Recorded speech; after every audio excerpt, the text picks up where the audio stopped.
ایک منظم ترتیب ہے کہ مغرب کے وقت نکل آؤ، وہاں آپ نے نماز نہیں پڑھنی، آپ آ کے عرفات سے نکلیں، مغرب عشاء کی نمازیں مزدلفہ میں پڑھیں۔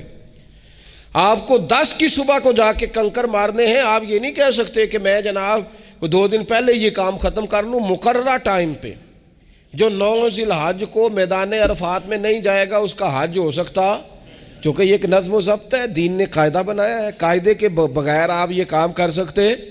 میں مصروف ہوں جی، مجھے سفر کرنا ہے، میں نے قربانی کرنی ہے تو 10 کو نہیں کر سکتا، میں 8 کو کر کے چلا جاؤں تو جاؤ، اللہ قبول ہی نہیں کرتا۔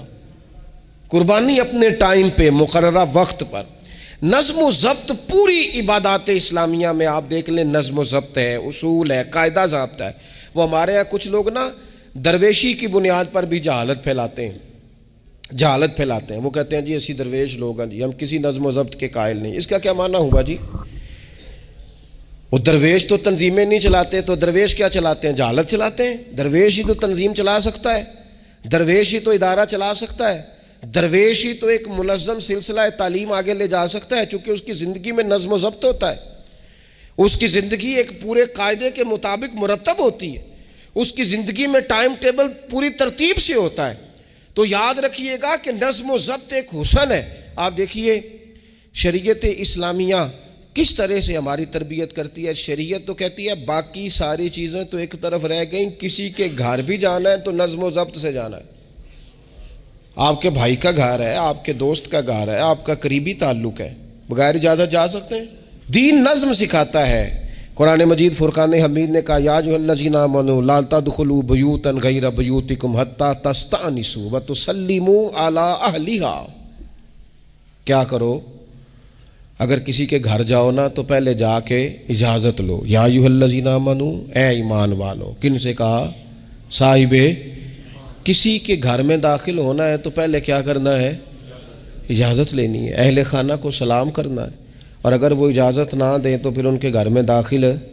نبی پاک علیہ السلام 3 دفعہ دستک دیتے تھے، اجازت نہیں ملتی تھی تو لوٹ آتے تھے۔ جھگڑا کیا ہے؟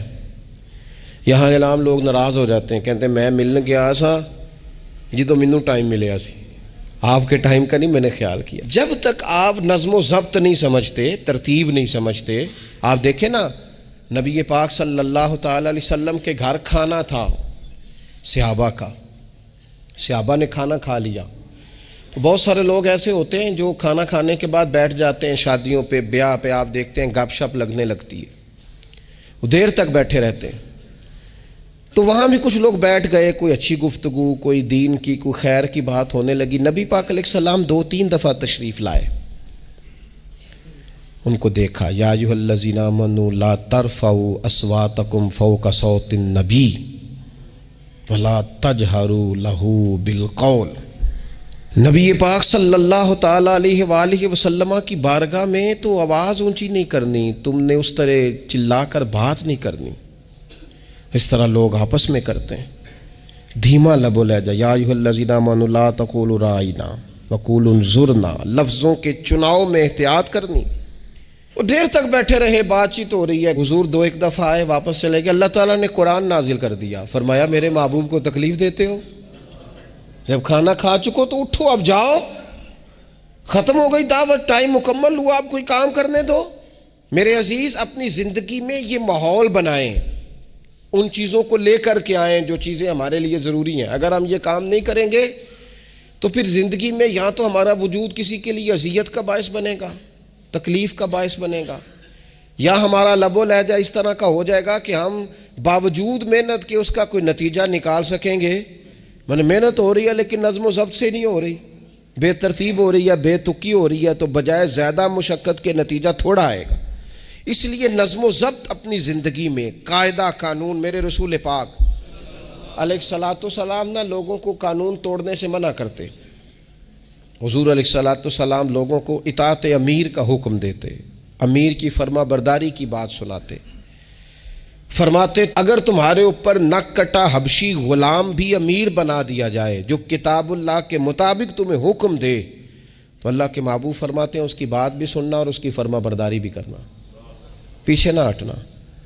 تم یہ نہ دیکھنا کہ یار یہ تو نک کٹا حبشی غلام ہے اور میں تو معاذ اللہ اس سے بہتر ہوں، اس کی فرما برداری کرنا۔ اس لیے کہ نظم و ضبط قائم رہتا ہے جب لوگ قانون کی پابندی کرتے ہیں، اور جب قانون کی پابندی نہیں ہوتی، جہاں قیام عدل نہ ہو وہاں قرار ہو سکتا ہے۔ حضرت عمر جیسے لوگ اگر عدالتوں میں پیش ہو سکتے ہیں، اگر خود رسول پاک علیہ السلام اپنا آپ پیش کرتے ہیں صحابی سے، وہ کہتے ہیں جی آپ نے مجھے چبھو دیا ہے صفیں سیدھی کرتے تیر یا نیزہ، تو میں بدلہ لوں گا، تو حضور پیش کرتے ہیں اپنا آپ، حالانکہ وہ تو دور محبت تھا، عرض کی حضور کس نے بدلہ لینا تھا، نہ آپ نے کوئی تکلیف دی تھی، یہ تو وجود چومنے کا بہانہ تھا۔ لیکن نبی کریم علیہ الصلوۃ والسلام نے جو ہمارے سامنے اسوہ رکھا ہے، اس میں یہ ہے کہ یہ نظم اس طرح کا ہونا چاہیے کہ کوئی شخص بھی قاعدے قانون سے بالا تر۔ حضور علیہ السلام نے فرمایا 3 لوگ سفر کریں تو ایک کو امیر بنا لیں، ورنہ بار بار بحث ہوگی، ایک کہے گا یہاں ٹھہرنا ہے، یہاں کھانا کھانا ہے، یہاں نماز پڑھنی ہے، دوسرا کہے گا یہاں، 3 سفر کرو تو ایک کو اپنا امیر مان لو۔ نظم و ضبط سے زندگی گزارو، مرتب کر کے زندگی۔ ہمارے ہاں یہ ہوتا ہے کہ نظم و ضبط نہیں ہوتا، ہمیں اپنے کام سے زیادہ نا دوسروں کے کام کا پتہ ہوتا ہے، اپنے مدرسے سے زیادہ دوسرے مدرسے کا پتہ ہوتا ہے، اپنے کالج سے زیادہ دوسرے کالج کی معلومات ہوتی ہے۔ ہم کیا کرتے ہیں؟ ہم اپنے کام سے زیادہ دوسرے کے کام میں ٹانگ اڑاتے ہیں، نظم و ضبط گڑبڑ ہو جاتا ہے، ایک دوسرے کے کام میں مداخلت کرتے ہیں۔ اپنا کام مرتب طریقے سے کیا جائے، جس نظم میں جس جگہ ہمیں ڈیوٹی دی گئی ہے ہم اس ڈیوٹی کے پابند ہیں، ہم اس کو پورے غور سے کریں، پوری توجہ سے کریں، پورے انہماک کے ساتھ کریں۔ اپنے کام پر ہم جب تک توجہ دیتے ہیں تو کام ٹھیک رہتا ہے۔ اسی طریقے سے رسول پاک صلی اللہ تعالی علیہ وسلم نا گھر کے باہر بھی پورے نظم و ضبط کے قائل تھے، پوری ترتیب۔ آپ دیکھیں حضور صفوں کا درست ہونا بڑا پسند کرتے تھے، نماز ہی پڑھنی ہے نا، کھڑے ہو گئے ہیں نا، لیکن حضور نے دعا دی، فرمایا صفیں سیدھی کرو، اللہ تمہارے دل بھی سیدھے کر دے گا۔ حضور نماز کی جماعت سے پہلے اعلان کرتے بھئی اپنی صفوں کو درست کر لو۔ حضور پسند کرتے کہ بالکل اس طرح مرتب ہو کے لوگ نماز پڑھیں، کوئی چیز بھی غیر مرتب۔ یہاں جناب کوئی شخص بھی قطار میں لگنے کو تیار نہیں، باری کا انتظار کرنے کو تیار نہیں ہے۔ بینک میں ہمیں ذرا پہلے بلا لیا گیا تو ہم کہتے ہیں اللہ نے بڑی عزت دیتی ہے، اور پھر کچھ پروٹوکول تو بے جا ہیں، سوائے تکلیف کے اور کچھ دیتے۔ میں نے جنازوں پہ دیکھا ہے، کسی عالم کا جنازہ پڑھا ہے، کسی بڑے آدمی کا، تو وہاں 15 لوگ ہوتے ہیں ٹوٹل جو جنازہ نہیں پڑھنے دیتے، وہ گھسے ہوتے ہیں آگے، میں نے چہرہ دیکھنا ہے، میں نے اگلی صف میں کھڑے ہونا ہے۔ یہی حال محافل میں ہوتا ہے۔ نظم و ضبط پیدا کریں، کسی چیز کو بے ترتیب نہ کریں، کوئی کام بھی بے ڈھنگا نہ ہو۔ نبی اکرم صلی اللہ تعالی علیہ وسلم کی مجلس مبارک میں جب کوئی شخص آتا تھا نا تو حضرت ابو بکر صدیق اسے سائڈ پہ لے جاتے تو کہتے تھے تمہیں پتہ ہے اللہ کا قرآن کہتا ہے حضور کے سامنے آواز اونچی نہیں کرنی۔ اسے پہلے آداب مجلس سکھاتے تھے، نظم و ضبط سکھاتے تھے، حضور کی بارگاہ میں حاضری کا طریقہ سکھاتے تھے، پھر نبی پاک صلی اللہ تعالی علیہ وسلم کی بارگاہ میں پیش کرتے تھے۔ ہمارے بے صبرے ہو جانے کی بڑی وجہ بھی یہ ہے کہ نظم و ضبط نہیں، ہمارے جلد باز ہو جانے کی وجہ یہ ہے کہ نظم و ضبط نہیں، ہماری طبیعت جو بہت زیادہ ڈسٹرب ہو جاتی ہے، ذہنی الجھاؤ پیدا ہوتا ہے، اس کی وجہ بھی یہ ہے کہ نظم و ضبط نہیں ہے۔ ہم بعض چیزوں میں اتنے زیادہ تلخ ہو جاتے ہیں، اور تلخی کی وجہ سے یہ بنتی ہے کہ مزاج میں کوئی نظم و ضبط، کسی باری کا انتظار نہیں، کوئی ٹھہراؤ نہیں، کوئی گنجائش نہیں۔ ماحول میں نظم و ضبط پیدا کریں، زندگی میں نظم و ضبط پیدا کریں، اپنے بچوں میں نظم و ضبط لائیں، اپنے اداروں کے اندر نظم و ضبط پیدا کریں، اور پھر حوصلہ رکھیں، ہمت رکھیں، تحمل مزاجی پیدا کریں۔ نبی اکرم صلی اللہ تعالی علیہ وسلم نے نا اپنے گھر میں اپنے ٹائم کو 3 حصوں میں تقسیم کیا تھا۔ ہم گھر کے اندر جاتے ہیں اپنا ٹائم تقسیم نہیں کرتے، یہاں تو کوئی بندہ مطالبہ کرتا ہے تو ڈانٹ کے چپ کرانے کی کوشش کرتے ہیں، تھکا ہوا ہوں خبردار بات نہ کرنا۔ آپ نے چپ کرا دیا، چپ کرانے سے بغاوت پیدا ہوتی ہے، نفرت جنم لیتی ہے۔ یہاں چپ کرا دیتے ہیں، یا اگر ہم کوئی بات کرتے ہیں تو وہ کوشش کرتے ہیں کہ اس وقت جان چھوٹے، یہ دن گزرے کل دیکھیں گے۔ اس سے کیا ہوتا ہے، اس سے جو شخص آپ کے سامنے بیٹھا ہے اس کی امید ٹوٹتی ہے، وہ کہتا ہے ہو جائے گا، آپ فکر نہ کریں ہو جائے گا۔ اس کا معنی کوئی نہیں نا، اس کا مطلب کوئی نہیں آپ کیا کہہ رہے ہیں۔ آپ کہیں میں نے شروع کر دیا ہے اب دعا کریں، آپ یہ کہیں کہ میں نے پوری کوششیں لگا دی ہیں، آپ اچھی امید رکھیں اللہ سے، لیکن آپ سٹارٹ ہی نہیں کر رہے اور آپ کہہ رہے ہیں دعا کریں، یہ کیسے ہوگا؟ جب تک نظم و ضبط کا، آداب کا، حدود کا، قاعدے قانون کا پورا خیال ہی نہ رکھا جائے۔ حضرت سید فیض الحسن شاہ صاحب رحمۃ اللہ تعالیٰ علیہ فرماتے ہیں کہ ایک خاتون بڑی عجلت پسند تھی، جلد باز تھی، تو اس کا شوہر اس کی ان چیزوں سے بڑا پریشان تھا، جلدی میں آدھا کام کرتی تھی، آدھا کام خراب کر دیتی تھی، تو اکثر آ کے کہتی تھی دعا کریں بڑا مارتا ہے۔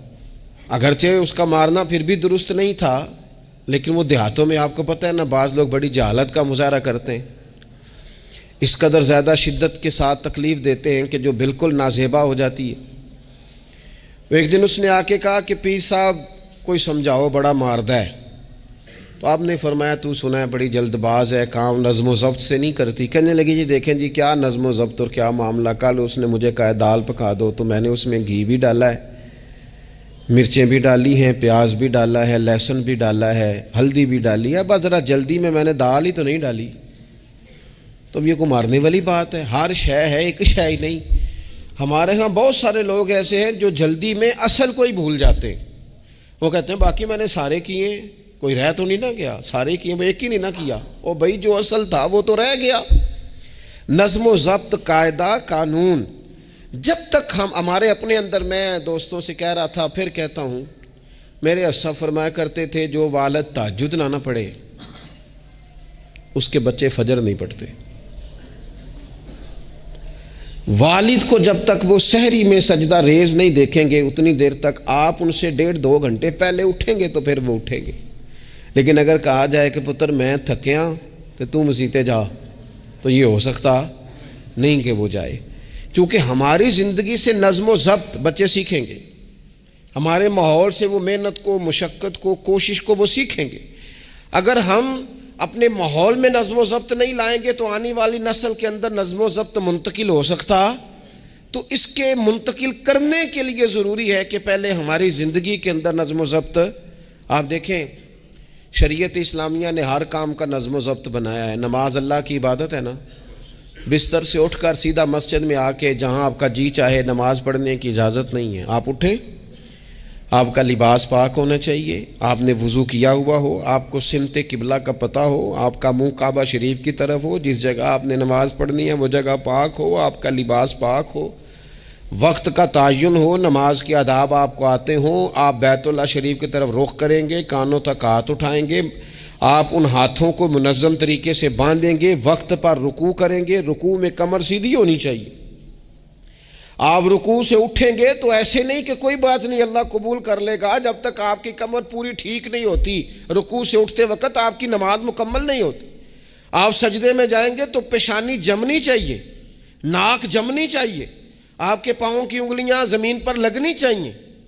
آپ جب تک پوری ترتیب سے نماز نہیں پڑھتے، رب کی عبادت ہے نا، کریم بھی بڑا ہے نا، مہربان بھی بڑا ہے نا، غفور بھی بڑا ہے، لیکن اگر مرتب طریقے سے نہ پڑھو تو وہ تو نماز قبول نہیں کرتا۔ نبی پاک صلی اللہ تعالیٰ علیہ وسلم کے سامنے آ کے ایک شخص نے نماز پڑھی، عبادت کی ہے، آیا ہے، جھکا ہے، لیکن عبادت بھی بے ترتیب بھی نہیں، بے ڈھنگی نہیں، غیر مرتب نہیں، غیر منظم نہیں، ایسے نہیں کہ جیسے مرضی کر لی۔ اس نے آ کے نماز پڑھی تو حضور نے اس کو دیکھا اور نبی پاک علیہ السلام نے فرمایا تیری نماز نہیں ہوئی، دوبارہ پڑھ۔ اس نے دوبارہ پڑھی۔ یہاں تو لوگ ناراض ہو جاتے ہیں۔ ایک دفعہ طالب علمی کی بات ہے، میں ایک جگہ نماز کے لیے وضو کر رہا تھا تو ایک صاحب نے وضو کیا، بڑی جلدی میں آئے اور جلدی میں وضو کیا تو ان کا ایک ٹخنا خشک رہ گیا۔ تو میں نے ان کی خدمت میں بڑی، چونکہ بزرگ تھے، بڑے تھے مجھ سے، میں نے بڑی عرض کی، میں نے کہا وہ آپ کو خیال نہیں رہا، آپ کا ٹخنا خشک ہے۔ وہ کہتے ہیں مولویو لنگن نہ دیا آجے، دیکھیں کو لنگ نہ جائے، تو سب قبول کرنی کہ اللہ نے۔ میں نے ان سے کہا آپ کیا کام کرتے ہیں؟ کہنے لگا میں کپڑا بیچتا ہوں۔ تو میں نے کہا اگر آپ کا 1000 روپے والا گز کپڑا ہو تو کوئی شخص کہ کوئی عرض نہیں، چل مہربانی کر 300 کا دے دیتے ہو؟ کہنے لگا نہیں جی ترتیب سے ہی بات چلے گی۔ تو میں نے کہا یہ بھی ذرا ترتیب سے ہی چلے گی، اللہ نے کہا ہے کہ اس طرح کر کے پڑھو تو پھر میں قبول کروں گا۔ تو اگر وہ رستہ ہی آپ نے اختیار نہیں کیا، نبی پاک علیہ السلام کے سامنے اس نے نماز پڑھی، حضور کے سامنے، نبی پاک رحمت للعالمین ہے نا، حضور سے زیادہ کو پیار کرنے والا تو نہیں نا، نبی پاک نے تو نہیں فرمایا چل میرے سامنے پڑھی ہے تیری قبول ہی قبول ہے۔ حضور نے فرمایا تیری نماز نہیں ہوئی، دوبارہ پڑھ۔ اس نے دوبارہ پڑھی۔ حضور نے فرمایا تیری نماز نہیں ہوئی، دوبارہ پڑھ۔ اس نے 7 پڑھی، 3 دفعہ پڑھی۔ پھر حضور کی بارگاہ میں آیا تو نبی پاک علیہ السلام نے فرمایا جب تو رکوع کرے تو صحیح کر کے رکوع کر، جب تو سجدہ کرے تو صحیح کر کے سجدہ کر، اور جب تو قیام میں کھڑا ہو تو ایک منظم طریقے سے کھڑا ہو۔ فرمایا اس اعتدال، اس نظم و ضبط سے، اس ترتیب سے نماز پڑھ، امید ہے خدا کے فضل پر کہ وہ تیری عبادت کو قبول فرمائے گا۔ نظم و ضبط ہی نہیں ہے۔ رمضان شریف کا روزہ بڑا مہربان ہے نا اللہ، اپنے بندوں کو کسی قسم کی کسی مشقت میں مالک ڈالتا نہیں، لا یکلف اللہ نفسا الا وسعہا۔ لیکن آپ یہ نہیں کہہ سکتے کہ میری آنکھ چونکہ صبح 9 بجے کھلی ہے تو مجھے تھوڑی شریعت گنجائش دے دے کہ میں تھوڑی سی روٹی کھا لوں پھر نہیں کھاؤں گا مغرب تک، یہ گنجائش نہیں ملے گی۔ نظم و ضبط ہے، ترتیب ہے، اس کا قاعدہ ہے، اس کے اصول ہے، اس کا ضابطہ ہے۔ سحری میں اٹھیں گے آپ، اگر آپ کی آنکھ نہیں کھلی ہے تو آپ کی اجازت چلی گئی، وقت ختم ہو گیا۔ آپ بے ترتیب ہوئے، آپ غافل ہوئے، آپ نے کیوں لمبی نیند کی، آپ کیوں وقت پہ نہیں اٹھے؟ زکوٰۃ ہے، آپ کو ٹائم دیا گیا ہے کہ اضافی رقم آپ کے پاس ہو، آپ کے اخراجات سے زیادہ ہو، کس منظم طریقے سے زکوٰۃ فرض کی گئی ہے، اور یہ وہ نظم و ضبط ہے جس سے بندے کو تکلیف نہیں ہوتی۔ یعنی آپ کی ضروریات سے زیادہ مال ہو، اس مال کی قیمت 7.5 تولے سونے کے برابر یا 52.5 تولے چاندی تک پہنچ جائے، پھر وہ کل پہنچی ہے تو آج زکوٰۃ فرض نہیں، اس پر سال گزر جائے، پھر بھی وہ سارا نہیں دینا، اس میں سے 2.5% دینا۔ نظم و ضبط سے اللہ تعالیٰ نے توفیق دی نا جب بیت اللہ شریف کا حج کرنے کی، تو میں واپس آیا تو مجھے ایک طالب علم نے پوچھا، اس نے کہا کہ اس کا خیال تھا چونکہ اللہ کے فضل سے ہم خانقاہی لوگ ہیں تو بعض لوگوں کا خیال ہوتا ہے کہ شاید کوئی بہت انوکھی بات اور انفرادی بات ملے گی، تو خانقاہ شریف میں یا طریقت میں یا اہل تصوف میں باتیں انوکھی نہیں ہیں، باتیں روٹین کی ہیں، بس وہ یہ کہتے ہیں کہ ذرا ان کو درد سے ان پر عمل کرو، اپنے دل میں اس کا نفاذ کرو، روح میں اتارو۔ تو مجھے کہنے لگے آپ نے الحمدللہ حج کر لیا، تو میں نے کہا میں نے حج کیا ہے تو میں نے یہ رزلٹ نکالا ہے کہ حج بندے کو نظم و ضبط سکھاتا ہے، مرتب کرتا ہے انسان کی زندگی کو۔ آپ کو 8 ذی الحج کی زور پڑھنی ہے، آپ کو ہر صورت میں مینا میں، آپ کو 9 کو ہر صورت زوال سے قبل عرفات میں، آپ کو زوال کا وقت میں وہاں پہنچنا چاہیے، آپ کو کچھ نہ کچھ ٹائم وہاں